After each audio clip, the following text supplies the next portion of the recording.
welcome Dr. Arman Taghizadeh, Dr. T, to episode number 37 of the Path to Follow podcast. Very pumped that you are on and in back at Gilman here today. I know you come and train a lot here, right? You do a lot of workouts on the turf, but it's great to have you in the building, and I'm pumped. I've got a lot of questions for you about sports psychology and everything that you do with our athletes, with your podcast, The Mindset Experience, and I'm excited to pick your brain a little bit today. Yeah, I appreciate it. Thanks for having me. It's always great to be back here. Always great to be back here. Yeah. The first thing I want to ask you about is the book that you brought in. We usually save the book recommendation to the end of the episode, but it's so bizarre that I have been watching David Goggins interviews and podcast episodes, and I've listened to him a lot, but this week in particular I was looking up just his mindset towards life, because in advance to talking to you, I was like, who can I really listen to maybe prepare some conversational topics with Dr. T, and of course it's David Goggins. So why'd you choose this book, and how did you get on to David Goggins? Yeah. Well, it's funny, man. I mean, to be mentioned in the same sentence as David Goggins, that you're preparing for me by reading up on Goggins is a pretty big honor. So he's a superhuman. 100%. But it's really interesting. He's really not, right? So he's an average guy who's had a really, really difficult upbringing. Why I picked it is I was told to bring a book, right? A book that inspires me. So I do my homework, I listen, and I always prepare. So that's why I got Goggins. But so it's called Can't Hurt Me, right? And it's his story. And what I love about this story and what it speaks to me is, this is a guy that had every reason to fail, right? Every reason to fail. He had a tragic upbringing. He was abused as a kid. He had learning challenges. He didn't have the support that a lot of other kids have. And he talks about how he had every reason to fail, and he did, right? He failed multiple times. And, he tried to cheat his way through things. And it wasn't until he got into these situations where he really had to sort of look at himself and what he wanted and what he had, and sort of decide, like, look, I have to decide what I want, and I can make all these excuses of why I can't do this and why I can't do that, and I can feel sorry for myself, but that's not going to help me, and I have to really look within. And so he really started identifying ways to push himself and challenge himself and really be able to overcome it. And so when you look at what he's done, right, he's like the only guy that's graduated from, that's been in the Navy, that's been in the Army, that's been in, Army Ranger School and BUDS and Navy SEALs. He basically was asked to leave. He got through Hell Week 2 different times and had to start back from the beginning on the third time. I think the first time he had double pneumonia, maybe the second time he had fractures in his legs, and they said, look, we're going to invite you back because you keep winning everything and beating these challenges, but you have to pass. And he just kind of wills himself. How I got turned on to it, honestly, this was a gift. This was a gift for me from my wife's mom, who knows that I'm always pushing myself, challenging myself, looking at ways to kind of develop my mindset and be able to teach other people. And so she said, look, I think you're going to like this book. I didn't know much about him, right? And I started reading, and I was like, this is incredible. And there's a couple of things that really speak to me, and we can talk about that. But what I love about this, and I use this as an example, and I told you this earlier, that I've bought this book for athletes that I work with, students that I've worked with, at various levels, all of whom have had more than he had, but sort of talk about their challenges. And I use an example of the fact that at the end of it, you get to choose, right? You may not be able to choose your circumstance and what you came in with, but you get to choose how you respond, right? And he has this 40% rule, right? I'm not sure if you're familiar with it, but he talks about that when human beings think that they're at the end of what they're capable of, they've only hit 40%. They've only hit 40%, right? Yep. And if we understand that and we push a little bit harder and a little bit harder, not everyone's going to be the world pull-up champion, right? Or win ultra marathons. And he does things to an extreme to some extent. But the idea is that if this guy who came from nothing and had all these reasons to fail can continue to push himself and challenge himself, then most of us can do more than what we're capable of. And that's why I love his book and his story. And that's why I think he's so inspirational. But at the end of it, he's a normal human being that's just beaten and beaten and beaten down. And he just continues to claw back. So he's become superhuman. And we think he's superhuman. But he's got a lot of demons, man. He's got a lot of struggles. So I think in that sense, I think it's a powerful book. He willfully puts himself into positions on the daily basis that are most people would never think to put themselves in, but he enjoys that. Exactly what you said earlier, embrace the suck. He epitomizes that, that slogan, embrace the suck. He finds something that's brutal that most normal modern people would never even think about doing, like running. I don't know what his running challenges are, but they're ridiculous. They're numbers that 100 miles, 200 miles, yeah. 200 and miles. And he looks for them. Yep. And what's interesting is, you talk about those things, and these are all, we think of these as physical endurance challenges, right? But when you get to listen to him talk and you read his story, and I've listened to other interviews with him, and by the way, I'll have to tell you another book that you'll have to read, but he does these ultimately to push himself mentally as well. It's about how can I put myself in these uncomfortable situations and see what I can do with it and see how I can challenge myself. And he does it in a lot of ways to overcome the challenges that he's had growing up and some of the struggles that he's had. And so he continues to put himself in these situations to grow mentally, to get tougher, right? We use that term mental toughness all the time, right? This is the guy that epitomizes it. And it's really being comfortable with being uncomfortable, right? Mm-hmm. Being in challenging situations, figuring it out, and believing that just when I think I'm done, I can push a little bit harder. I can push a little bit harder. And I think if we all take that message in whatever we do, particularly when we have some of the luxuries that we have now, think about what we'd be capable of, right? And so I think if we all took a little bit of Goggins, I think it would help us. If we took a lot of Goggins, I think the world would be a scary place. It would be, for sure. But a little bit, I think it would be helpful. And he wasn't always like this, right? In high school, he was kind of lost. He didn't really have much of a future. He was playing video games in his basement. He was, a little overweight. He did not have this mindset, but he made the mindset that he has today because he forced himself into situations that that sharpened his mind and sharpened his toughness. And a lot of it came at a point where he cheated his way through school. He failed a lot. He wasn't a little bit overweight. He was a lot of overweight, right? He's you could see a shadow in the back of this. He was 300 and some pounds, right? Yeah. And he was working for an extermination company, and he's underneath this sink and all these cockroaches are coming out. And then he goes home and he's eating donuts. And he's like, what am I doing? And he watches some infomercial about the military, and he's like, that's what I'm going to do. So he goes to do the entrance exam, and he realizes he fails it because he's just been cheating his way. Then he does the physical fitness test, and he fails it. And he's like, what am I going to do with my life? And he starts to realize when his back's against the wall, and he's like, either I'm going to continue to be a victim of my circumstance and make all these excuses why I can't, or I need to start doing something. And that's kind of you hear about people that sometimes in their rockiest moments or in their darkest moments or when their back's against the wall, that's when they come out finally, that's their turning point. And I think to some extent he talks about that was the moment, and he started to push himself and challenge himself. And then it was just identifying one thing after another. And he had tons of setbacks throughout it. Everything he succeeded, Hell Week, he failed 2 times, right?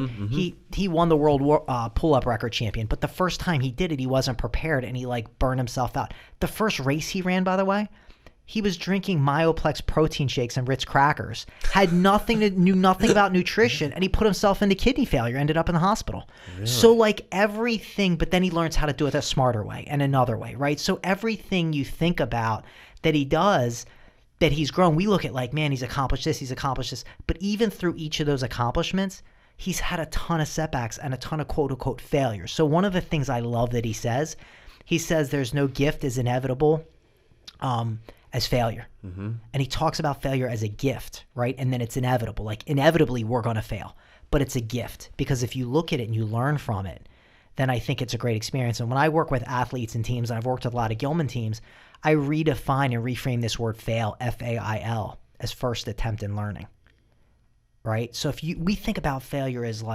not meeting our expectations, falling short. We have all these negative connotations, right? And we get down and our confidence is down and our performance is down and we quote unquote fail a test, right? Whatever that means, right? Whatever we define as that. So then we think, oh, I suck at this class, or this teacher's horrible, or I'm not smart. But if you look at these as attempts in learning, right? First attempt in learning, and if you fail more than once, it's further attempts in learning. You start to look at it as opportunities to get better. And in his case, he calls it a gift. And he says it's inevitable. So if we go into situations, and that's what I love about that is when we go into situations expecting to do well, but even if we fall short and we quote unquote fail, we can learn from that, then that's incredible, right? And so his mindset has been learned over time. He didn't have it in the beginning, right? It's been learned, it's been cultivated, it's growing. And for me, when I'm working with teams and athletes and individuals, whether they're athletes or they're not athletes, whatever their challenges, I think having relatable experiences can be really, really valuable as far as identifying here's somebody else that's had some struggles. Yeah. And this guy's had it all, right? Had it all. Failure is definitely a relatable experience. Doesn't matter what that failure is. Everybody has setbacks in their life that we can all relate to. And that's why talking to you is, I think you're going to reveal a lot about, how people can move on from failure and take that failure as a source of, overcoming and getting better and becoming, with that Goggins mindset to something better, something greater, right? Absolutely. And that's another thing that he talks about in his book and talks about a lot, right? He makes these, I see him a lot on Instagram with his 3-minute videos of him running in the desert. And if you watch one of these videos on David Goggins, his Instagram, his Twitter, on YouTube or whatever, you're going to want to get up, whatever it is you're doing, where you're sitting around on Netflix or, sitting on your butt, you're going to get up and want to go and for a run or do something productive because this guy can motivate for sure. Yeah, no, and he's big on not feeling sorry. When COVID first hit, he talked about, I'm getting all these messages that I can't go to the gym, I can't work out, I can't do this. And when you filter out all of his language, right, there's a lot of bad language. But he says, look, I don't give an F, or I don't give an S. Get up and do something. People are dying. People are doing, get up and move. And so, again, I think that he's gone through so many circumstances that it's so easy for us to come up with reasons why we can't do things. And I think in his case, he has no tolerance for that because there were all these reasons he couldn't do things. And he sort of decided, if you want to do something, you have to find a way and you have to look at what you can do. And I think that's what's really valuable about him. I wouldn't necessarily recommend everybody live their life like Goggins because it's such an extreme lifestyle and there isn't a lot of balance in there. But I think if we take that perception of that we're all capable of pushing past where we think our point of where we think we've hit a wall and he's saying, look, you can go further. You're only at 40%. I think that's a very valuable message that anybody can take, whether it's in the classroom, whether it's in the theater, whether it's on the athletic field, wherever in your family situation, in your relationships, wherever it is. If you think I've given everything, I can't do any more, it's just not working. If you knew you were only at 40% and it's well, there's I'm not even at halfway. What can I do a little bit extra? I think if you take that mindset and that mentality, we can accomplish a lot more. For sure. I love the 40% rule that he talks about in the book. I also like the accountability mirror where I think he puts sticky notes in front of, the mirror where he brushes his teeth every morning. And that just reminds him, little slogans, little quotes, little goals that he has that he wants to reach. He sees it every day. Every time he looks in the mirror when he's brushing his teeth, he has to own what he did during that day, whether that's for good or for bad. He has to check in with himself, which is also something that I think people, can take and use in their own life a little bit. Yeah, I think you're right. I think, again, it comes down to what you want to do. If anyone reads his book, why I love his book too is at the end of each chapter, there's a challenge basically. I mean, he's talking to the audience about, listen, at the end of this chapter, here's what I want you to do. Here's what I want to think about. So it's not just here's my story, here's my life, here's everything I've overcome. They're real actionable kind of items that anybody can take and really integrate. And he calls himself out on his own faults too. I mean, he's not just talking about I came from nothing and look how great I am. Even now he talks about his struggles, right? And the things that he needs to continue to improve on and what he's doing to do that. So it's a great book. He's a really inspirational guy. I just think it's just another example of somebody out there who's not only talking about it, but he's lived it and he's showing it. And I think that's important because in any space, there's so many people that give advice and they talk about what you should do. They themselves don't follow it or they don't have necessarily the background. And I think, this is a guy that's very inspirational and there's some messages that can resonate for anybody. But, He walks the walk, he talks the talk. And he's helping people because, he has a whole tribe now who's following his accounts and they're all working out because they know that Goggins is out there somewhere and it's a lot worse, whatever he's doing. He's running 200 miles at one time. Yeah. He's a freak. Yeah. Yeah. So if he's running 200 miles, I can run 2, right? Or if he's doing 1,000 push-ups, I can do 10 push-ups, right? Or if he's writing a book, I can read a book. I mean, that's the other thing, right? It's just basic things. Like, if he can do these things, we can also do a little bit more. And I think if we think about it that way, then everyone can challenge themselves to be a little bit better. And that's what, to me, that's what's so impactful about it. You got to read, there's another book called Living with Seal. I don't know if you ever heard about that. So Jesse Eitzler, who I'm a big fan of, and I follow him, and I'm in this community with him. He owns the Atlanta Hawks. His wife is Sarah Blakely, who owns Spanx. He's a multimillionaire, has a penthouse in Manhattan, a house in Atlanta, a house in the woods in Connecticut. He hired Goggins to live with him for 1 month. And the caveat that Goggins said was, you do everything I say. And so he's waking this guy up at 3 a.m. to go for a run, 4 a.m. to do this. And he changes his whole world of thinking about these luxuries that he has that he takes for granted. And it's sort of like a diary account. It's like day 1, blah, blah, blah, day 2. So it's really funny because it's written from a different perspective. And you get this sense of like, you know, this urban guy from a really, really difficult background who's now living with this, you know, relatively affluent guy from a very cohesive background, and how those worlds come together, and how really when you distill it, it comes down to like what's important in life and pushing yourself and challenging yourself. And so now Jesse Eitzler runs these ultra marathons and all these other things too. So it's a pretty cool book. It's called Living with Seal. I'm going to have to check that out. That sounds awesome. Yeah. I want to maybe ask you a couple questions about how athletes in particular can take this mindset, right, and the confidence that Goggins exudes. If you listen to him, the guy is so confident because he knows that he's doing, you know, he does his workout at 4 o'clock in the morning or whatever, and he gets it done by 8 o'clock in the morning, and nothing can faze him, right? He's got the most confidence in the world. He doesn't really care what the rest of his day looks like because he got the hardest part out of the way before 8 a.m., right? How can, maybe we can get into like how do athletes acquire a mind like this, unshakable confidence, whether that's on the practice field where I'm just coming from lacrosse practice, and you know, I see guys, and I've lived it from playing sports my whole life, where you're not playing to the best of your ability. You're probably playing at your 40% level because you don't have the confidence in the mindset that it can take to raise your game, that mental piece. And I know that that's your domain. You're an expert at it. You know, that's what you do for a living. You have this podcast, the Mindset Experience, which we'll get to. But, you know, how can guys and girls and all athletes develop unshakable confidence in their craft? Yeah, so it's a great question. I think there's 2 parts of it, right? One is what he does, right? When you talk about how they can get confidence like David Goggins. One is that he admits his vulnerabilities, right? He looks into his deficits, right? You talk about that accountability mirror. He looks at himself and he really questions, am I doing everything I want to do that I say I'm doing? Am I actually living it?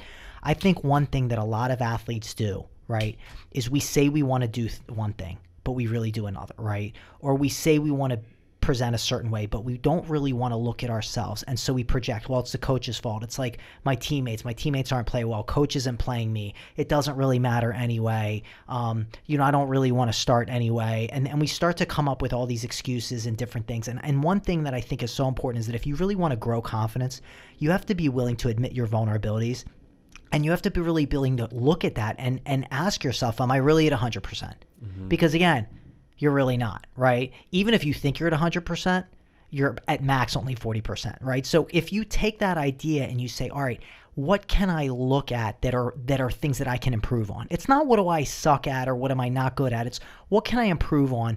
Am I really putting in, am I afraid of hard work? Am I afraid of failing? Am I afraid that if I actually give it my all and I fall short, then I actually have to live with that, right?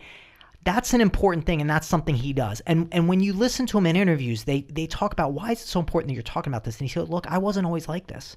I was beaten. I was abused. I was stupid. I cheated. Like, he talks openly about all these things that other people would be ashamed of or try to hide. Mm-hmm. But he puts it all out there. And once he puts it all out there, he's able to then address them, and he feels more free. So I think one thing that athletes, you know, and anybody really can look at is say, look, what are my deficits? What are my vulnerabilities? What am I afraid of? Because that's an incredibly important thing. It's a scary thing because you don't know what you find. But once you find it and you're willing to address it, right, then, and that goes to that whole embrace the suck, right? Like if you're willing to find what sucks about you and you can embrace it, then it's not as scary. Because when you embrace something and you hug it and you pull it in, it's not as scary. We like to avoid. We like to push away.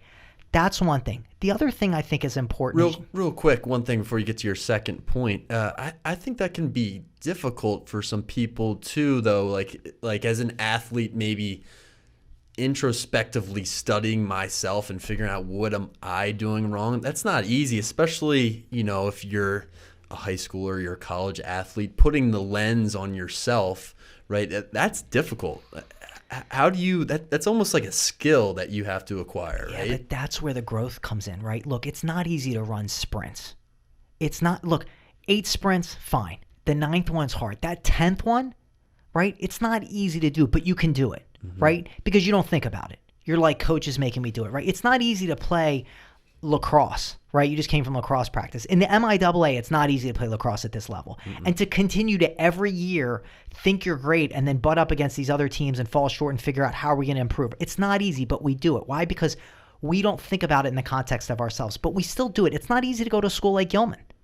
It's not easy to be surrounded by other really, really bright kids that have come before you and achieved all these great things, right? And be like, well, what if I don't get into like a Harvard or Yale or Princeton, right? Like these are the thoughts that kids have, but they still show up here and they still work every day because we put it on something else, right?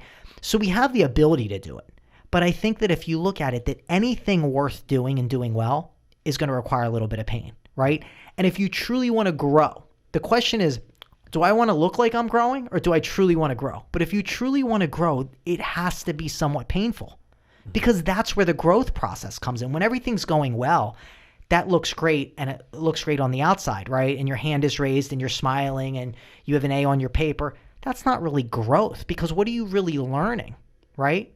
It's all external, right? The internal part is the painful, hard part, almost embarrassing or vulnerable, but that's what you have to do. Think about when you're a kid and look, I don't know this because I'm on the shorter side, so I don't know what it's like to have growing pains, right? But other people, when they're growing and they're going through puberty, it hurts. It's called growing pains, right? Yep. Biologically, we're wired that when things grow, it's painful. When you're in the gym and you're working out and you're sore and you're fatigued, that's when you're growing, right? Like that's when your muscles actually grow, right? When you're studying hard and your head hurts and you have a headache and you're just like, ugh, and you're questioning yourself, it's uncomfortable. That's when you're learning. So part of it is if we understand this will make us stronger, this will make us better, then it's going to be okay to look at it. Because yes, it's scary, but if you know that on the other side of it, by doing it, it's actually going to help your confidence and your growth, that's important. The other thing is knowing, look, I got support. Like even if I get in a tough situation, I have coaches, I have teachers, I have mentors, I have parents, I have doctors. I just need to ask for help, right? So I think that's important. Yes, it's scary. Yes, it's scary. But again, it's kind of like, do you really want to succeed or do you just want to say you're succeeding? Do you really want to be a great athlete or do you just want to be on the team, right? Do you really want to be a successful student or you just want to have an A on your paper? Right. So there's this sort of like, what image do we want to portray and what do we really, really want to do? And I think in his case, once all the image stuff went away and he kept trying to cheat his way through life and he had to look at himself and he's 350 pounds looking in the mirror, scraping up cockroaches and eating donuts, he was like, I have nowhere to hide. Yep. So now what am I going to do? So that's where I would say about that. The other thing I would say is, look, you talked about confidence. Confidence is learned, in my opinion. You're not necessarily born confident or not. And I think any athlete can learn that if I'm not confident, I can learn how to be it. And part of it is by doing the uncomfortable things. Part of it is like putting in effort, right? Part of it is like showing up with a positive attitude, right? And by positive, I don't mean everything's great, it's amazing, but it's like I'm willing to work. I'm willing to be here. Being appreciative. So I talk a lot about effort, attitude, and gratitude. And that if we focus on those 3 things, we're going to be able to increase our chances of being successful. And if we increase our chances of being successful, our confidence is going to grow, right?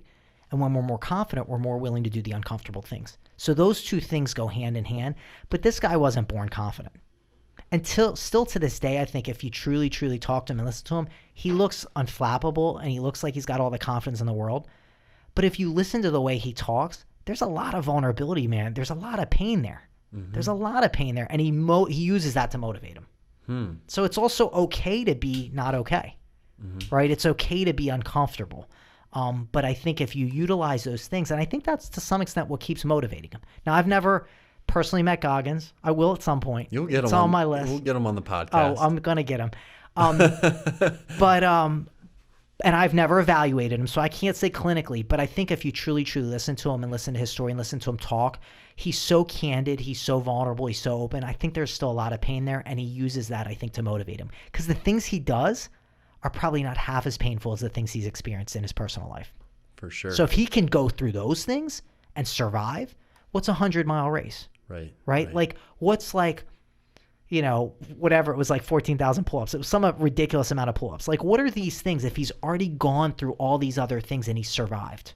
Yeah. Right? For sure. And I think for any of us, man, if we show up to a school like this and we're working hard and we're day in and day out putting in the work, like, what's another couple sprints on the athletic field? Yeah. What's another couple pages to study? Right? Like, what are the, we're already here to get to a place like this and be challenged by your peers and your teachers and your mentors and your parents. You've already done it. Mm-hmm. Just show up a little bit more. Just put in the 50%, the 60%. Who knows? Yeah, and that's the other thing about Goggins is he's not doing any of this training for anyone else. He's not waking up at 3:30 in the morning for anyone else. He's doing it just for himself. He's not fighting any wars. He's just building himself up. Right. No one's paying him extra to do this, or, you know, it's all for his mental ability. And he says to prepare him for life, right? Because he's already experienced a lot of hardships in his life, and he's like, you know, this is just physical conditioning, right? Yeah. This is going to make me better mentally. And it's making other people better. He had a guy recently reach out to him. The guy had tried to do like a 200-mile race and had fallen short and just couldn't continue. Somehow he reaches out to Goggins. Goggins reaches back out to him and says, let's do it next week. He's like, next week? I'm not ready. I just finished. He goes, I'll be there next week. Let's do it. They did it together. Wow. And the guy finished it. And he's like, I wouldn't normally, but it's like a random dude that he had inspired who fell short, but then was uncomfortable enough and vulnerable enough to reach out to this guy, David Goggins, say, I failed. And Goggins said, I'm going to come next week and we're going to do it together. And they ran/walked this 200-mile race. It was crazy. And it was on his social media. Unbelievable. And I think if he can do it again, he can inspire other people. And then, you know, and then there's us, right, who are finding other platforms to kind of build on that and inspire people. So if you start to find people doing that in different capacities, then overall we can all work together to inspire not only ourselves but each other. And that's pretty cool.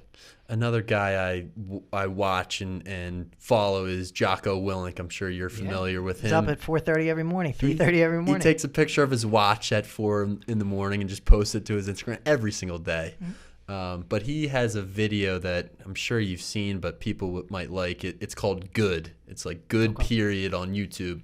And it's exactly what you're talking about with Goggins.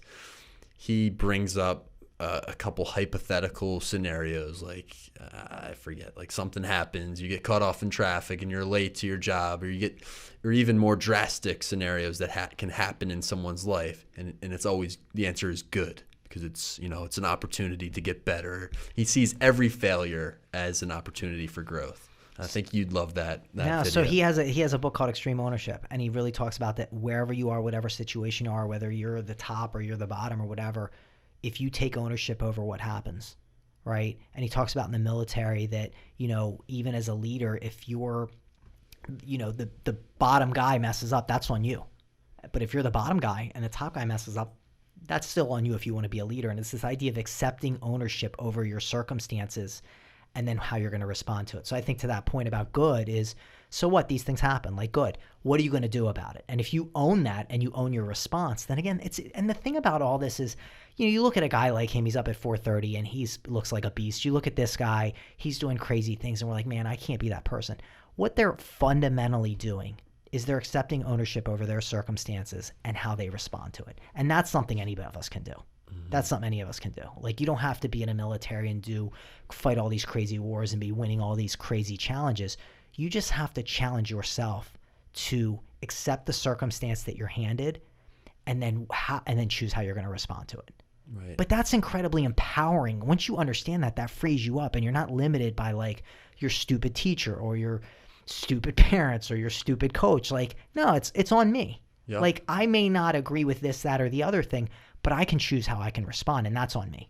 Right, and that's the attitude part. So when you said you can control two things, and this is a quote that I agree with, and my college coach used to say this, was you can control your effort and your attitude. That's a quote that I think is really true. You can control what you do, your effort, and you might not control how you feel when you wake up in the morning. You might be in a bad mood for whatever reason, but I think you can find ways to control how you react to certain stimulus that you come across. Absolutely. You may not always control your feeling, your thought, but you can control your action, right? So I'm a mental health provider, and I talk a lot about thoughts and feelings and actions. And I talk about the fact that, a lot of times we think too much and we feel too much, right? And we can just do it, right? What's the emblem on your sweatshirt right now? It's a Nike swoosh, right? Just do it, right? Mm-hmm. It's not just think it, just feel it. It's just do it. And so sometimes we get so stuck about, I can't, it's too hard, or I'm uncomfortable, or I'm tired, or I'm anxious, or I'm sad. Those things may all be true. And it's not to minimize that, but what can you do, right? Like, what can you do? You know what? I can ask for help. Mm-hmm. I can get up and go for a walk. I can get up and go for a run. I can just get up and take a shower, right? Like, just doing those things, that's that piece about effort and attitude, right? Because it's how you choose to take that in and then what you do about it. Mm-hmm. Now, the other thing I add to that is gratitude. Because I think if you can then be appreciative of your circumstance and your ability to do something about it, that's incredibly, incredibly powerful. That goes a long way, because you're in the case of gratitude, if you take time out of your day to just think about whatever it is you're doing and maybe how lucky you are, you're putting out positive energy into the world that you will return back to you in a lot of ways too. I think that's a powerful addition, gratitude. Well, so think about this. The human brain, right? Negativity carries 7 times more power than positivity. So think about this. You can have an amazing day. Everything can go well. You guys had a great practice. You beat BL in lacrosse, right? You got an A on your tests. The prettiest girl in school said yes, right? And then, you go home and your mom's yelling at you because your room's not clean. And now it's the worst day ever, mm-hmm. right? That's how we think. And so it's easy to say, just be positive, just, appreciate what you have, be grateful, right? I've heard people say, well, like, just think about every day, think about 3 things you're grateful for.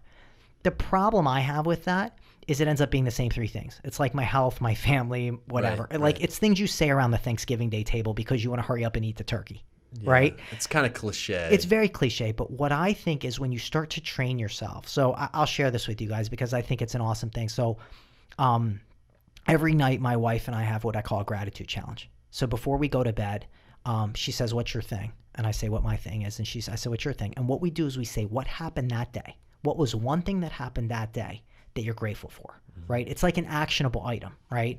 And so what happens is I wake up and I'm like, oh, this happened. This is going to be my thing. Then something else happens, right? Now it's, 5:30. I'm coming on the Path to Follow podcast. I'm like, no, that's my thing, right? And I know at the end of the night, I have to show up, right? Because we have a challenge. Yeah. And I'm a competitive guy. So I'm going to beat my wife in the gratitude challenge every night. No question. I'm going to beat her, right? And the thing is, I start looking for things to be grateful for because I don't know what's going to happen later on in the day, mm-hmm. right? I don't know what's going to happen. So if something happens, I'm like, that's my thing. Then something else happens, like, that's my thing. And so by looking for these positive things that are occurring to be grateful for, what ends up happening is I find more of them, right? Because I'm looking for them. Also, the things that are negative, right? Or the things that are setbacks or challenges or uncomfortable things within my day, I'm less likely to put emphasis on them because I'm looking at the positive things. So I think why I think gratitude is so important, right? And then we talk about it. It's the way that we end our day and we talk about it, and it's not like our highlights or our lowlights. It's like, no, what was one thing that happened? And it gets a little competitive. You don't need a wife or a spouse to do it, by the way. You can do it with a friend. You can do it with a buddy. You can do it with a parent. You can do it with yourself and write it down. Journal. And what happens is by the end of the week, when you're like, this is the worst week ever, you can look back and be like, wait, Monday this happened, Tuesday this happened. You can celebrate your wins of the week. Yeah. Right? Even little victories are huge. 100%. And you start to train yourself to look for these things and appreciate them. And what happens then is your attitude becomes more positive. Your effort becomes more positive, right? Think about it, because you're thinking, if I think this way and I'm looking for these things and I push myself, I find things to be appreciative for. So why I think gratitude is so important is sometimes we say, I'm going to be positive, and we work hard and then we have setbacks and challenges. We don't make varsity, right? Or we get a poor grade on a test, again, whatever that means. Or our parent comes down on us and it's hard to just stay positive. when you start to look for things to be appreciative and you incorporate gratitude into your training, that to me is a mindset thing. And this guy, by the way, calls failure a gift. He's grateful for the setbacks he had because it's allowed him to be stronger. And I think if we start to think that way, that's powerful. And that's a big thing I preach when I'm working with teams and athletes and corporations and really anybody. And it's something I practice in my own life. So I love the gratitude challenge. I think I'm going to start doing that. But my question for you is, and this is one that I came in today thinking about, why is it that humans tend to focus on those negative things, right? If you just played a game and you had a couple goals, you had a couple nice assists, why is it that I'll be thinking about that one play that I threw the ball away, right? You said 7 times, negativity is 7 times more powerful than positivity. Psychologically, why is that the case? Yeah, so I think one is, I think we're biologically wired to do that, right? We tend to be more critical of each other. I think we're also trained to be. If you just look at like the media and the news, like we're always publicizing negative things that are happening, right? Negative things tend to be a little bit more exciting to pay attention to, right? I think about like just anything we do when something quote unquote bad happens. And the reason I say quote unquote is because I don't love using the words good or bad because I think they're just sort of these qualifying terms. But like when something happens that's that we view as negative, we tend to put more emphasis on it, right? We tend to be more critical of ourselves. I think the more high achieving we become, the more we start to really think about like these negative things or these setbacks, you know what I mean? And so I think in general, biologically, we're wired that way to some extent. And then we're just trained that way. We're trained that way. Like you think about, you know, even growing up, like you can do all these great things and your parent will say, good job. And the minute you like drop something, pick that up. Don't touch that. Don't talk back at me. Why did you, right? It's like we're always picking upon like the things that we don't want to see rather than really focusing on the things we do want to see, right? So even when I'm working with parents, by the way, I tell them like, focus, if you want your kid to do something, like focus on what you want them to see, like catch them being good, right? And we constantly do that. It just as a culture too, we use the word don't all the time. We constantly say, don't do this, don't do this, don't do that. The problem with the word don't is it introduces doubt. And when you're in a high level stress situation, your brain actually removes the word don't. Mm-hmm. So if you think about it for any parent, right? If you and your kid are getting into a little bit of a verbal altercation, you say, don't raise your voice. What's your child going to do? If you say, don't talk back at me, what are they going to do, right? Yeah. If your coach says, don't drop the ball, what's about to happen? Yeah. Don't turn the ball over. What's about to happen? Instead of keep possession, push the ball, right? You see what I'm saying? Like, and that's how we think. So we're just trained to do this over time. And it takes a lot of work to untrain these habits, right? You're really trying to, set yourself up or reprogram yourself against this default setting we have. Everything, we just carry the negative weight a little bit further. We pay more attention to it. Yeah, and language is the most powerful carrier of thought, right? So we talk in a negative. Think about just in general, the way we talk, we tend to complain a lot, right? We talk about the people in our lives that are negative, right? The challenges that we're having. Very rarely, we'll celebrate the successes briefly, but we really highlight the struggles and the challenges. And so again, we convey that through our language. And so that starts to get ingrained in our thinking process because the more you hear it and the more you say it, the more you believe it. So we start to look for and believe that like the world is a difficult place. Even through COVID, there's been a ton of challenges, but think about like these communities that have formed, these friendships that have formed, like people have really learned to take on certain things. Like there's been some growth. Some people have really grown through this process. And that's not to minimize, the losses and the health issues and the financial issues and the mental health issues either. But it's, again, we really look at like how difficult everybody was saying like, man, 2020 just needs to end. Like as if January 1, the world's going to become a better place. Right. Like you still have to make choices. You still have to decide how you respond to your circumstance. Right. Yep. But that's how we think. And then we talk about it. So everyone's like good riddance to 2020, good riddance to 2020. It became like this horrific year. Well, January 2021 was the same thing. Yep. Right. Calendar doesn't care. It doesn't care, but guess what? Me and Dr. Quittervich are out here on the turf doing 1,000 burpees on January 1. Why? Because if it's going to suck that bad, we're going to make it suck even worse. I love it. Absolutely. I love it. That's great. Another thing that I was thinking a little bit about is we're talking about negativity and positivity, and as a coach and as an ex-player and a college athlete, I just think about how coaches will sometimes yell at a player or get negative with a player about something that they just did, right? And that motivates some people to play better, perform better. Whereas for other players, it's like that will shut them down. They'll make them think more. If you say, don't drop the ball again, that's all I'm thinking about. I'm going to drop the ball for sure the next time it's thrown to me, right? Why is that? Coaching is so difficult, I think, because you have to really know your players and you have to know which ones can I, clamp down on and tell them and get somewhat negative with because I know that they're going to perform better versus which players do I need to be a little bit more positive with so that they understand what they did wrong but perform better on the next play. So why do you think that is the case? That some people, is it just a natural kind of characteristic of different people that they respond differently to that type of feedback? So listen, you coach lacrosse, right? Why are some athletes quicker and shorter and faster and you put them at attack, right? And other players are better at like guarding and riding with your man and you put them on defense, right? Because that's the skill set that they have. That's the way their body is built. And so you identify as a coach, this player is going to be more successful in this position, is going to give our team more success in that position, right? So you identify the players you have. You identify their skill sets, their talent, their speed, their stick skills. You know what I mean? If you have a short, scrappy guy like me, you're going to maybe put him in a face-off position, right?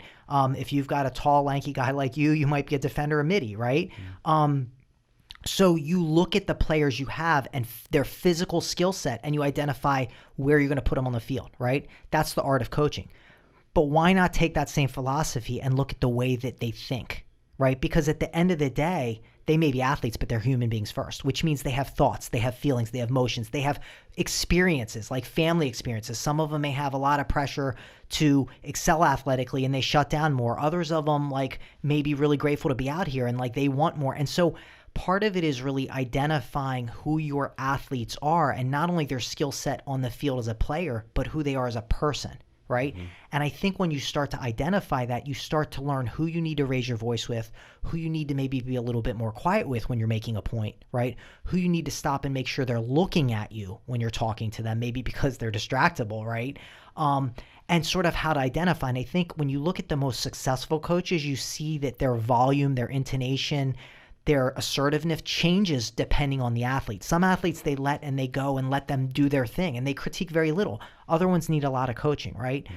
I think as a coach, if you want to really grow and evolve with the game, you have to be able to evolve with the athlete, right? And athletes now have evolved. Number one, they're more opinionated. They're getting more information and knowledge through social media, through other technological means. They have a lot of other information coming in.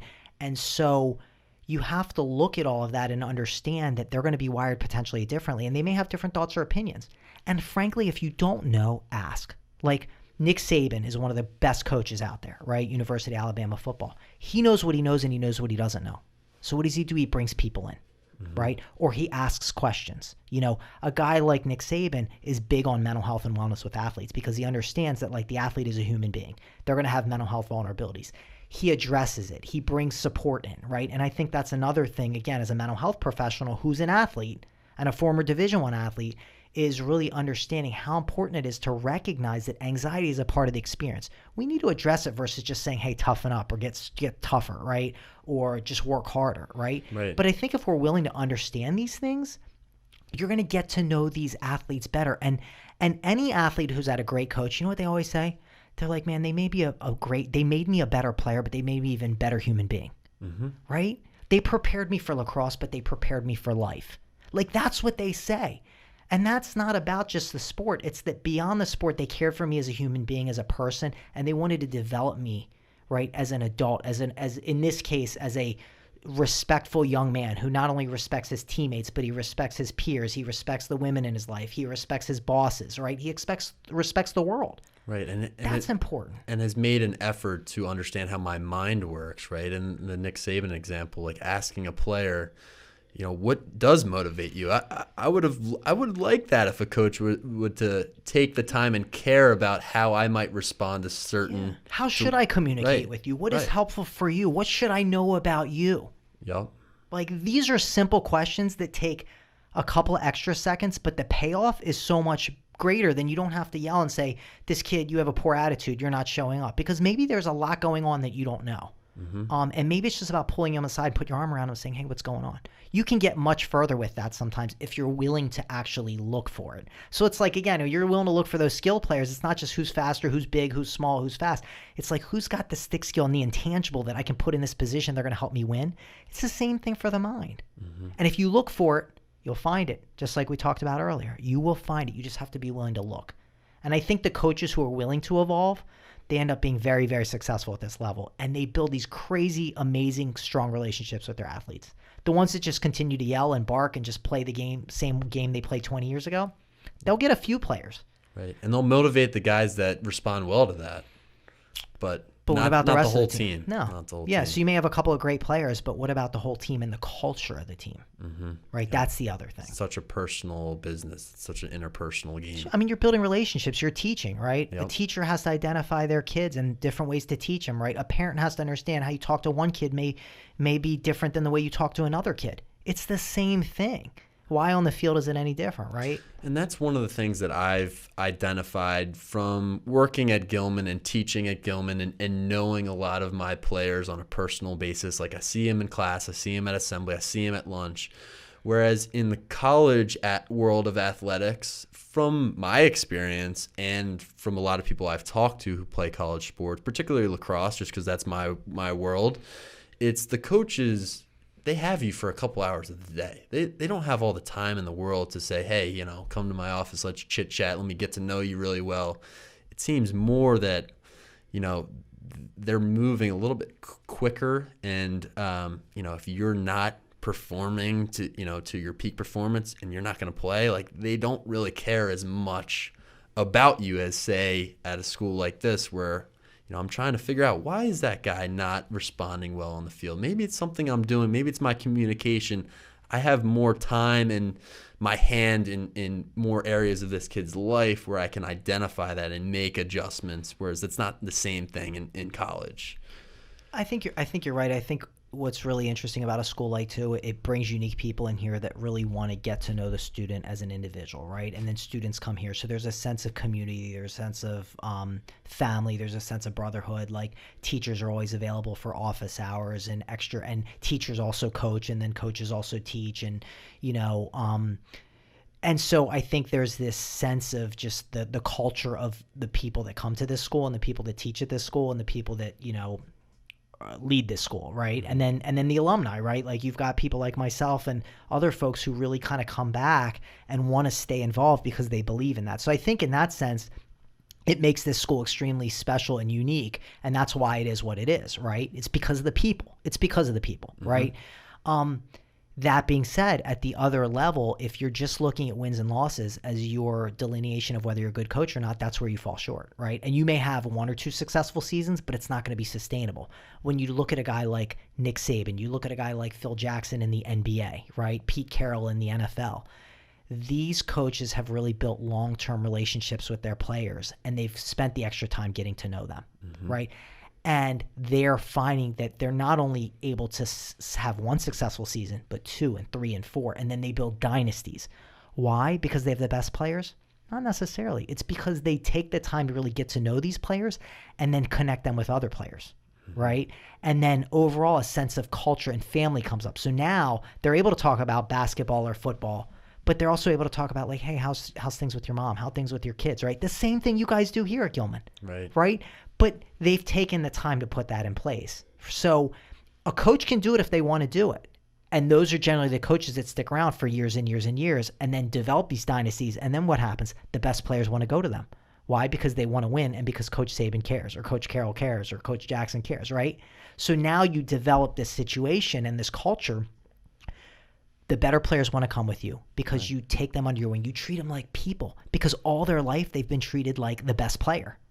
And so that looks great, but then there's a void there, right? They're still people. So if you start to care about them and you appreciate them, that's the full thing. Everything grows. And again, traditionally speaking, if you look at Gilman athletics over the history of the MIAA, generally speaking, they've been one of the more successful schools. Is it because they have the best players? They have one of the smaller enrollments, right? They're not co-ed. They don't have a lot of things, but it's because I think that they provide this sense of community and culture and family that is really, really beneficial to everybody. And that's something I think we can all take. Yeah. I wonder, I was thinking a little bit about why don't college coaches really know that, but they probably do. It's just such a tough balance to strike with you have to win games. Maybe the time and you're afraid if I don't win immediately, then I'm going to be replaced, right? So there's that also fear or failure like that they have, right? So they skimp on the effort. They skimp on the attitude. They're not necessarily as appreciative because they're so focused on outcomes. And again, they may have 1 or 2 successful seasons, but it's very rarely sustainable. And that's why you see so much turnover in coaching, right? But think about the coaches, the Mike Krzyzewskis, right? The Roy Williams. Think about these coaches in wrestling, Dan Gable, Bill Tierney, right? In lacrosse. Think about these coaches and the impact they've had on players. And all their players talk about their relationships. I had one guy on my podcast who went to Severn School in Maryland, walked on to Princeton's team, and he is a physician now, and he thinks about things that Coach Tierney said to him every day, and he preaches it within his kids, right? And I had him on the podcast, and he talked about all this stuff. Coach Tierney, without him sending it to him, somebody else sent it to Coach Tierney. Coach Tierney wrote him an email and said, I am so grateful, and it was an honor to coach you, and I love what you're doing. And then he made his entire team, which is University of Denver, listen to it.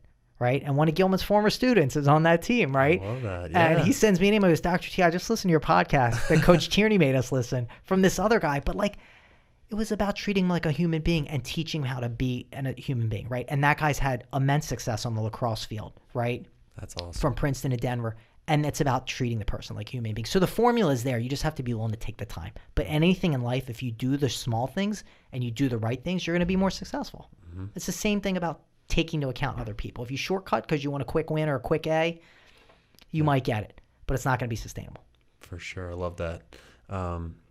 Thinking a little bit about some players and some athletes who have a lot of chatter in their mind, right? On the practice field, in the games, at a high level of competition, and they're maybe thinking too much. What are some things that those athletes can do to lessen the chatter and maybe develop some more confidence and a quieter mind and more poise in their sport? Because they could have all the skills in the world. They could be the best shooter on the basketball team, right? But they're thinking too much and they're talking too much to themselves. How can they figure out that mental component? Because I've dealt with that a little bit, and I think it becomes harder, the higher the competition is, the more you start talking, the more you start questioning yourself. What are some solutions, some tangible ways that athletes can lessen those voices? Yeah. So I think it's a great question, and I'll answer it with an analogy first, right? Like anyone that's so you're talking about anxiety and doubt, right? The chatter is generally, what if this happens? What if this happens? The doubt, what if you mess up, right? That's the chatter, right? It's usually critical. It's usually negative in nature. It's not like you're amazing, keep doing great. Like those thoughts come and go, but it's like the critical stuff, right? And so think about this. Any one of us who's had siblings, right? There have been times in our lives where we think like this sibling is so annoying. Like I wish they would just shut up, right? And there are times in our life where like my life would be so much better if I didn't have this sibling, right? And we go to our parents and we're like, Mom, Dad, like my sister, my brother just won't shut up. And what do your parents always say? Just ignore, right? Pay attention to something else, do something else. Once you realize your sibling's not going anywhere, you can't legally get rid of them, right? Like they're not going anywhere. Why? Because they're part of your family experience. Whether you chose for them to be there or not, they're there. They're part of your family experience.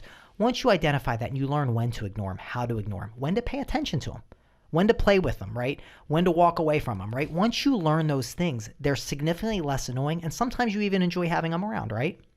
To me, anxiety and doubt are like those annoying siblings. They're not going anywhere. And the further you get and the more competitive you get in sports, the more it's going to be there. Why? Because you're thinking, you're processing. There's more at risk, right? And I think those of us who think we have to get rid of the chatter, that's where we struggle, because it's like I want to get rid of my brother or my sister, and I'm telling them to get out of my room and they just won't move, right? So I get frustrated. I get overwhelmed. Why won't they just leave, right? Once you identify this is a part of my athletic experience, one is I'm an athlete, but I'm a human being, which means I have a brain, which means I have thoughts, which means I have feelings, which means I have doubts, right? Which means I have anxiety. Once you identify that first of all can minimize a lot, because you're not so paralyzed by like, why is this happening? It's not just you. It's everyone. No, it's everyone, because we're human beings, right? And we're challenging ourselves, and we're pushing ourselves, and we're putting pressure on ourselves. That's one thing. The other thing is then you learn how to ignore it, right? And the way you learn how to ignore something is by paying attention to something else. So there's skills that athletes can do. We can all do it, right? But there's skills that we can do that really can help lower our level of anxiety and shift our focus. So like breathing is one thing I talk a lot about. But there's a different kind of breathing that I do, and it's very intentional. It's very focused. That's one thing that it can be incredibly helpful if it's done intentionally with a specific process, right? Not just breathe, not just take a deep breath. Visualization can be incredibly powerful if it's done the effective, appropriate way. And again, that's creating steps. It's creating sequences. It's really focusing on what you're going to do, right? Using language appropriately. Remember, we talked about thoughts and negativity and using language. So developing mantras and sayings, right? So one saying that has been famous at Gilman is be Gilman, right? B. Gilman, yep. Sherm Bristow said it years ago, yep. Right? It's been a big thing. So when I worked with the football team, we broke down what does B. Gilman mean? And G was, gratitude, right? Every letter had something. You know what I mean?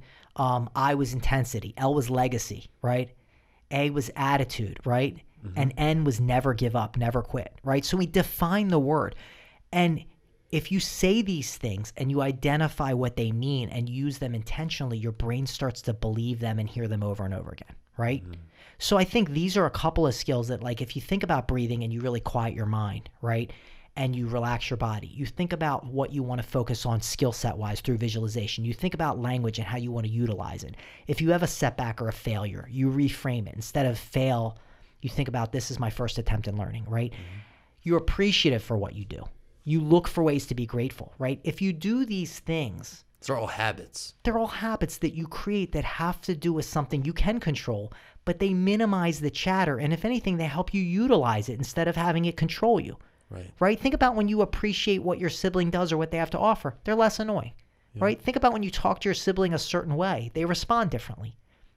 Right? Think about when they just piss you off and you take a couple of deep breaths and you walk away. It's a different outcome as when you're huffing and puffing and you're getting in their face and you're saying, don't raise your voice at me. Don't raise your voice at me. The more you say that, what do? Stop pushing me. Stop annoying me. Don't. The more we do those things, the worse it gets, right? And then we're like helpless and we're screaming, Mom, right? But if we identify things that we can control and we look for ways to do it, we minimize the chatter. Yeah, and that's what it is, right? The chatter is the anxiety and doubt. It's like your annoying brother or sibling or parent. How do we ignore those people? By paying attention to other things. Yeah, it's a great example because if you just ignore me, and all I'm looking for is a reaction when I'm like, teasing my little sister. I'm just looking for a reaction. That's what those voices in your head are looking for too, almost, right? So I'll tell you, I have a real quick story. So, and he's open about it. He's talked about it. So Matt Stover, 2-time Super Bowl champ, right? Baltimore Ravens, Ring of Honor, right? He comes to me. His son is a big golfer, right? Wants to go pro. And he's like, Dr. T, I want you to work with Joe. And he goes, I want you to help him get rid of the doubts. And I look at him, I go, that's not going to happen. And he's like, what? And I gave him the same thing, right? Yeah. And he's like, oh my goodness, you're right. I said, we have to work with him, right? And so once we identified that, his game opened up and stuff like, and he started to look at it, and he's starting to use different language. And this is a guy that even when he was kicking, he said, I used to have all these doubts, and I would say, stop. But once I realized they were there and they weren't going anywhere, I was actually able to kick much more effectively, right? He's like, I just didn't know how to conceptualize it, right? Mm-hmm. And this is a high-level athlete, but once he understood that and realized it, it was a whole other thing. And I was like, we're not getting rid of it, because if your kid is going to play golf at a high level, he's going to have doubts. He's going to have anxiety. They're going to pop up. You just have to figure out what to do. So let's not worry about if they pop up. Let's figure out when they do and how we can navigate it, how we can utilize it. And let's use it to our advantage, right? So talk to me a little bit about visualization, because that was something that I was thinking about too. And I was looking up, this is maybe a separate topic, but maybe it ties in the hot hand fallacy, right? When you start shooting, from your spot and you make one goal and then you make another goal, you think that you're not going to miss, right? I used to play basketball with a kid growing up, and he hit a 3 and then he hit another one. And then every time he touched the ball, he wouldn't have an open shot, but he'd think he'd make it, and they'd start falling in. Those are two separate topics, but maybe we could start out with that, the hot hand fallacy, because that's confidence, right? So I think it's interesting. You said they're two separate topics. I think they're one and the same, in the sense that when we see something, we believe it to be real. And the more we see it, the more we believe it to be real, right? So you shoot a shot from a certain angle. You're like, that went in. You're like, I can do that. You do it again, it goes in again. You're like, so the more you see that, the more your brain starts to identify that that's real, that can happen. Yep. And that builds your confidence because now your mind tells your body, shoot this way. So all your muscles and your hands and everything work together because you have all these neuronal pathways, right? And the more you do it, the more you're strengthening those pathways and those tracks, basically. It's not actually a fallacy. It's real. It's very real. And the way that visualization works is the same part of your brain lights up when you do it in your mind as when you do it on the field, right? Because on the field, you may get a hot hand and it's great for a while, but eventually it's going to go away, right? But in your head, that field is always open. It's always 7 degrees. It's always sunny, right? And you get to control the outcome. So you get to control how you do that skill. And the more you do it in your head, the same part of your brain gets activated. The same part of your mind gets activated. Those connections have already formed with the rest of your body. So now your brain sees it over and over again. So think about if you legit shot that 3 100 times and made it, or you legit shot that shot 100 times and really, really made it, your confidence would continue to grow, and you would start to find that when I shoot this way from this angle with, my hands and my arms and everything work together, you don't think about all that. It just becomes a natural reflex. But now that shot starts to work, right? Because you practice it. The difference is on the field, you can only get so many reps. You can't always control what the defender's doing. You can't always control what position you're in. But in your head, you can. Where a lot of people go wrong is they visualize the end result. They visualize like you shoot it and it goes in. You win the MIAA championship, like Calvert Hall's crying, BL's on the floor whining, McDonough's got their, feather tail behind their legs, and like here we are. We don't visualize a sequence, but before you shoot a hot hand, you have to know where to stand, how to hold the ball, right? How you're going to get that whip and that, right? Like you have to know whether you're going high to low, low to high, whatever. You have to have steps. And I think where visualization can become incredibly valuable is if we do it in steps. So if we visualize, if we break it down into, I usually say 3 to 5 steps, because if it's like 12 steps, then it's just arduous and task. If it's just 1 or 2 steps, it's not a process. But instead of visualizing the end product, visualize a step-by-step process and first visualize step 1. So if you're looking at shooting a lacrosse, right, figure out where your hand and foot position is, right? Then maybe you're going to fake it, right? Then you shoot it a certain way and you follow through, right? There's that. So put it in steps, create a sequence. 3 to 5 steps. Now, day 1, visualize step 1 20 times, 30 times, perfectly. Day 2, visualize it 20 times. Day 3, 20 times. Think about this. Over the 5-day period, if you've done 20 reps a night, that's 100 extra reps perfectly in your head. Wow. If you've done it 100 extra times perfectly in your head, think about the next time you step out on your field. Now, your mind has seen it, and it's the same part of your brain. It might even be the same as doing it, right? So they did a study one time where they had certain people actually doing bicep curls and other people visualizing bicep curls for a period of time. Second group got jacked. The second group is just as strong as the first group. Really? Not kidding. No way. Not kidding. So you got to understand that your brain is connected to your body through nerves, right? Those nerves go into muscles. And you can stimulate those nerves in different ways by actually doing the skill or by triggering the point of the brain that is like the beginning part of it, right? Oh my God. And it's so, once you understand, and so what happens, most people, they visualize the end result, they feel good for a second, they go out, it doesn't work, they're like, this doesn't work. Right. It's stupid. They just do it once. Right. But they haven't put in the effort. Or they don't do it the right way, right? They don't create a plan and a sequence and then actually drill it. The athletes I've worked in, when they visualize it, it's incredibly valuable. So I talked about Matt Stover, right? He talks so much about his visualization process and how intricate it was, how he did it, and the time he needed to do it, which is 15 seconds, by the way. So when a kicker comes out, they need 15 seconds, right? So if you listen to my Matt Stover podcast, a couple years ago, the Ravens lost. They missed a field goal. Billy Cundiff missed a field goal against the Patriots, right? I remember that. Yep. The problem was Billy Cundiff only had 13 seconds. He didn't get a chance to go through his whole process, including his visualization, right? We look at it and we think Billy Cundiff missed the kick, right? Matt Stover looked at it and said he needed 15 seconds. They had rushed out. They had mismanaged the clock. Bill Belichick's on the other clock. He doesn't call timeout. He didn't ice the kicker because he knew he didn't have enough time. And part of his process was setting the ball, breathing, doing his visualization, seeing the ball go in perfectly. He rushed it. He didn't have a chance to do it. And it was the coaching staff on the Ravens that was new at the time who didn't think to call timeout, which they had. So this is why, like, And this was the difference between the Ravens going to the Super Bowl that year and not, potentially, right? And to someone who's not a kicker and hasn't done this visualization, what's 2 seconds? It's like they don't 2 know, seconds. and they don't get it, and they think Billy Cundiff sucks. So what happens? He gets fired. He leaves. His kids, get pulled out of private school. They have to move. Matt Stover looks at it and says Bill Belichick was a genius because he knew we didn't have enough time.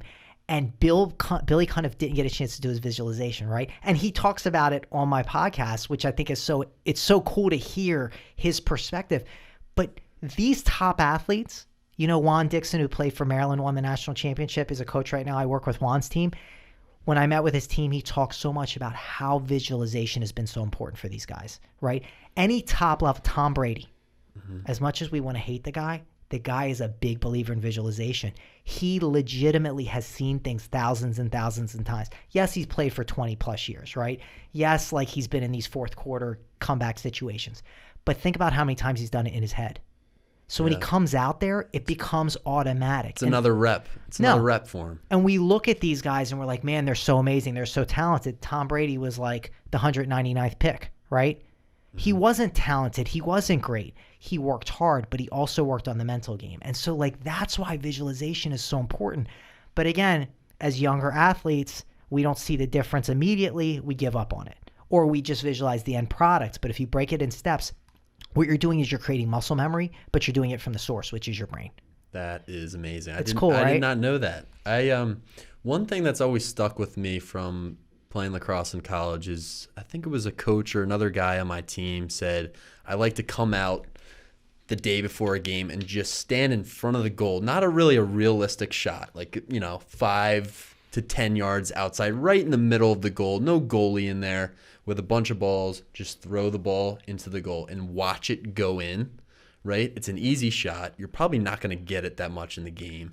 But just watch the act of watching the ball go in the goal. That increases confidence, right? It increases your, ability to visualize success. All these things that can translate into the game. The more you see it, the more you believe it's real, right? The more you see it, the more you believe it's real. That's in anything in life, right? You grow up in a loving household with two parents and they always have dinner together. You believe that's what a family's like. You grow up in a household where it's a single mom, then you believe that's what a family's like. You grow up in a household with a lot of yelling and abuse, you believe that's what a family's like, right? That, what we see, we believe to be real. That's just how our minds work. So instead of seeing it accidentally, why not create it? Why not write the script? Why not look for opportunities? So what your guy was doing was looking for opportunities to sit there and watch the ball go in the goal. Yeah. Right? And watch it go in. And so your brain sees it over and over again. So the next day, he's more confident. Why? Because he's seen the ball go in. He knows that when he shoots the ball, it's supposed to go in. So he's willing to take those shots. He's willing to take those chances because from his viewpoint, it goes in every time. Yeah, and, right? And now I know that you don't even have to, really do the act. You could just sit at home and watch it go in. You can do it in your head because in your head, that court or that field is always, always open and you get to control the narrative. But so many times we're too busy. We don't have enough time. 20 reps in your head, 2 to 3 minutes, perfectly. And you can correct the errors, right? But it makes a huge, huge difference in anything we do, whether we're in theater. Think about how many times they rehearse their lines in front of the mirror. They close their eyes. They rehearse their lines, what they're going to say, right? Think about a gymnast getting ready to go up. They're moving a little bit awkwardly, getting their position. Eyes are closed. They're visualizing, right? Any high-level performer, business meetings, before they go in to give a big presentation, they visualize, right? They think about the audience and a public speaker not wearing clothes. That's visualization, right? It lowers your anxiety level, improves your confidence, right? Makes it a little bit less scary. All these things we tell, imagine this, imagine that, imagine that. Imagineering is Walt Disney's term for visualization, right? Yeah. He came up with that word. We all talk about it, but very rarely do we actually put a plan in place and practice it. Yeah. And if you practice it, it becomes a part of your thinking, a part of your reputation. And listen, I've been doing this now for several years. When I'm doing a workout, I usually visualize myself doing it. When I'm doing a difficult thing, I visualize myself doing it. At the same time, I still cut it short sometimes. And then guess what? That's where I make mistakes. But when I actually do it, that's when I feel better. That's when I get more confidence up. Yep. When you train athletes, do you tell them like the night before their game, like just sit in a quiet place and just think about the the shot, right? So let me tell you this. Is that how it The night goes? before a game, is that the first time you learn how to shoot a goal? No. No. It has to be a process. It has to be every day. And it has to be well in advance, because like all of a sudden you're going to try this new trick shot that you've never tried in the finals of the MIAA. No, you've practiced it 100 times. You've practiced it, right? Yeah. That's the thing, right? With any of these things, if you truly want to become proficient at it, you have to integrate it into your training. Otherwise, it just becomes like a thing. So yes, if you've practiced it and then you do it the night before big game, yes. It's like, do I tell somebody study your notes for the first time before a test? Ideally, no. If you've studied them and you've rehearsed them, then what do you do the night before the test? You review them. Yeah. Same thing, right? And so these are the same concepts that if you put it into your training, then not only is it something you can automatically access, because then what you're doing is you're taking that film of you doing that skill and basically putting it to the front of your mind. And that's what you see before you go out there, right? But if it's already been there and those tracks have been laid. Second nature. It's second nature. What happens? Confidence goes up. Anxiety and chatter goes down. You're in the zone more. The zone is part of the process. Part of the process to get to the zone includes visualization. And we also train how to get into the zone, by the way.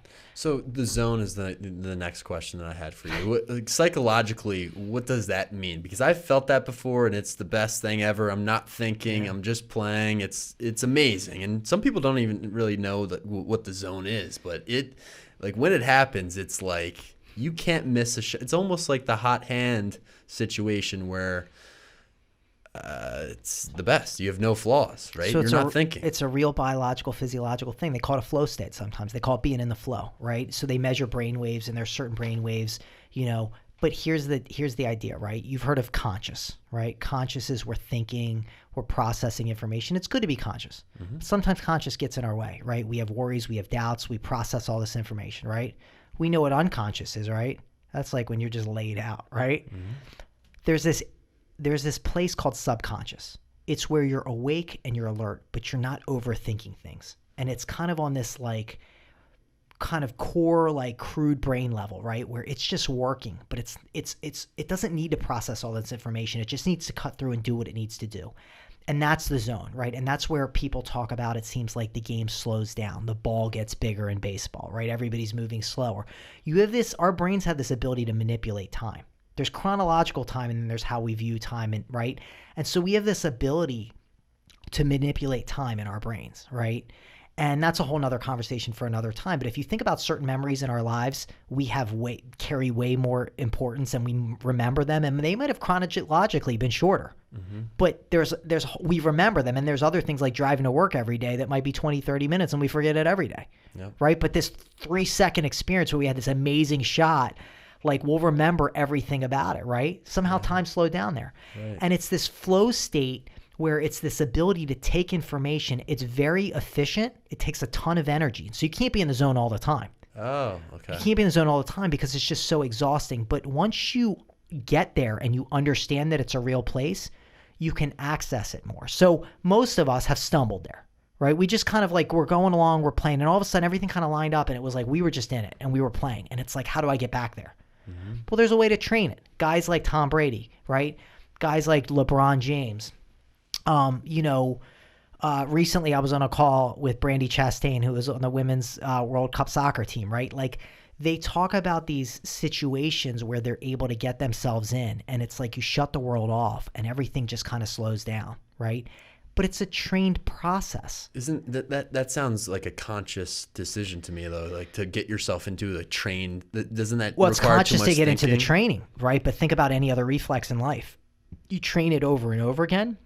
When you need it, it becomes automatic, right? Mm-hmm. Think about how many balls you'll shoot now, right? Where you just whip the ball in. You're not even thinking about it, and it goes like top right? Or you go high to low, or you do some like dodge, redodge, and you're not even thinking about it, and all of a sudden you're breaking ankles, right? Mm-hmm. And and people are like, how did he do that? And you're like, I don't know, I just did it. Like you weren't thinking, I need to go left, I need to cut back, right? You were just doing it. Why? Because you practiced it so many times. So there are these mental skills that we can do to get ourselves in a situation where when we need it, we can automatically access it. So I have this pyramid that I call controlling your consciousness. And I train athletes on developing a sequence, again, a process of how to get into that zone. And the more you train it and you do it that way, and you do it step 1, 2, and 3, right? You don't skip steps. It's like showing your work in math. As annoying as it is, as frustrating it is, you're going to get that difficult problem. And if you've showed your work and you've gone through that process, you're going to get it. If you're constantly shortcutting because you're so smart and it's so annoying, you're going to get that really challenging problem. You're going to be like, I don't understand what happened. And you won't even be able to figure it out. Why? Because like you didn't go through the process. Same kind of thing. But you train yourself. So now what happens is your brain knows that when you're in these moments, you can access it. And it becomes an automatic thing. It just does it. It's muscle memory, right? It's muscle memory. And you know, I need this muscle for this situation. And you just do it. And it's crazy how it works. But it works. Time right? plus repetition equals muscle memory. And then you can access the flow state from there, right? Yeah. And it's about, again, doing the reps the right way. Right? Putting in the time and doing it in a certain sequence. So again, how you do anything is how you do everything. If you just shortcut stuff and you're like, yeah, it's cool to get there, great. It feels good when you get there, but then you're like, how do I find that, right? If you actually have a plan and a process and you train it, you'll be able to access it much more readily. It doesn't mean every time you need it, it's going to happen. But if you look at some of these top athletes and you're like, why is it that every time they're in this situation, they just like Steph Curry, LeBron James, I mean, any of these people. Yep. Right? Why is it that in these big moments, they can make these crazy shots and do these crazy things? It's up here. Steph Curry can't get everybody to line up in a certain way. LeBron can't get everybody to be in a certain situation at a certain time to do things, right? But he can drill it over and over again in his mind. And so when it happens, he's been there. He already knows what people are going to do. So Ray Lewis and Ed Reed, right? We're in Baltimore, right? They were big on visualization. Ray Lewis was huge on visualization, got Ed Reed into it. They knew what Peyton Manning was going to do before Peyton Manning did it. So they would look at formations and he would say, he's going to switch to this and he's going to switch to that, because they would watch film and then they would visualize what they were going to do. They could watch what the other team was going to do, but then they would visualize their response. So they would get in these formations where they would be able to jump the ball before Peyton even knew they were there. And they talked about it. It was because they visualized it. They openly talk about it all the time. It's amazing. So, I mean, again, these are top-level athletes, and they constantly talk about it. So if Ray Lewis is going to put in visualization, LeBron James is going to put in visualization, right? Brandi Chastain is going to put in visualization. Abby Wambach on the U.S. women's national team. Serena Williams. If these people are doing this, and they're saying, this is why I'm successful, why can't we? We have a mind. We have the ability to do it. Like, why can't we do it? And it's not why just shouldn't sports, we? right? It's anything. Theater, public speaking, art, anything. How to interact with our peers. Right? What they're going to say, what I'm going to say, how I'm going to react. So we can go through these sequences in our head and actually visualize our expression and their expression. And top like business professionals who give presentations, they do it. They talk about it. Yeah. Brown Advisory, I did a program for them. Some of these guys go through visualization sequences when they're pitching a product or they're pitching a portfolio. They go through a visualization sequence. Probably a lot of them ex-athletes. They probably learned it there. A lot of them are ex-athletes. Sports translates to anything. And it's a good metaphor to use because people understand a skill, right? And an action. But again, the concepts within the brain are very similar, and you can use these to really, and that's, to me, that's where you get more confidence and you get more quote unquote mentally tough, is when you train your brain to be able to do things and then you really need it. Like, that's toughness. It's not just yelling louder or running faster or, yelling. Like, that's not what it is. It's about training yourself to do these things. And we come back to Goggins, like, these are things he's done. Yeah. And he also remembers all the other negative stuff. So, like, he's going to put in that work and visualize it in his head because he doesn't want to go back there. Yeah. It's a process. It's the same thing as practice. It's probably more important than actually practicing your sport is practicing the mental component. And that I obviously depends who you talk to, right? You're talking to me. Yes. Preaching to the choir here, the mindset guy. But Dr. T, it's been a lot of fun tonight. You're really, I'm learning a lot from you. I'd love to have you on again. I love how you call the brain the source, because it really is the source of everything, and you can really tap into it if you know how to get there and how to do it the right way. It can help in all of these areas that we're discussing, not only sports. One thing we didn't get to tonight was meditation, which I did a special topics podcast on, but it's the same thing, right? Visualization, just training the mind and quieting the mind and figuring out how to tap into all the to me, the mysteries, to you, just the basic facts of the brain and the amazing things we can do with it. Yeah, no, I think you're right. They're all just different ways of getting there, but some of them work for some of us, some don't work for any of us. For anyone who's listed, you mentioned my podcast, The Mindset Experience. That's a great example of other individuals, and they talk about these contexts. So it's like one thing for me to talk about. It's another thing to hear some of these pro athletes and some of these some are coaches, some are moms, some are, business people that have, achieved a lot of success. So when you listen to the podcast, part of the reason I have these people on there is to share their experiences about mindset and how they've done things. So I think anyone listening to it's like, well, I want to learn more about this or learn more of that. Mm-hmm. These are great ideas to say, okay, well, how does he do it? How does she do it? How does this mom do it? How does this kid do it who's had these challenges? And you really identify and learn that, like, we all do them in different ways, but some of these things will resonate with different people, right? And it's about just hearing the same message but presented differently by different people. And if you hear it in a couple of different voices, one of them's going to stick. Different sports, it doesn't matter. It's the same training of the mind. Mm-hmm. Where can people find your podcast if they want to check it out? Absolutely. I appreciate it. So it's called The Mindset Experience. It's on all, podcast sites, iTunes, Google Play, Stitcher, Spotify. If they go to my website, which is mindsettraininginstitute.com, it has a link to the podcast as well as like the training that I do for athletes, coaches, parents, corporations, stuff like that. So those are both two, avenues that they can get to me. And then, my email is mindsettraininginstitute@gmail.com, and I'm always available to answer questions or give advice. And I love it. It's fun. I'm at a point in my career where it's really fun to be able to kind of help people achieve, greatness and become better versions of themselves. And every time I do it, it makes me better. And that's what's so cool about it. Like, I inspire others, they inspire me, and it's like, it's a cool thing. And I'm sure as much as you know about the mind and about training and athletics, like, these other athletes are maybe giving you some more things to add to your toolbox. 100%. I learn from them and they learn from me, and like, we all get better, and that's pretty cool too. And we build these amazing relationships, right? And these amazing connections. So I'd love to come back on. I love what you guys are doing here. I think it's phenomenal. I think it's great. I think it's great for the school, and it's just it's another reason why Gilman is what it is. I appreciate it. We got all the credit goes to Cesare. He's the podcast guy. He's setting it all up. So Cesare, thanks a lot.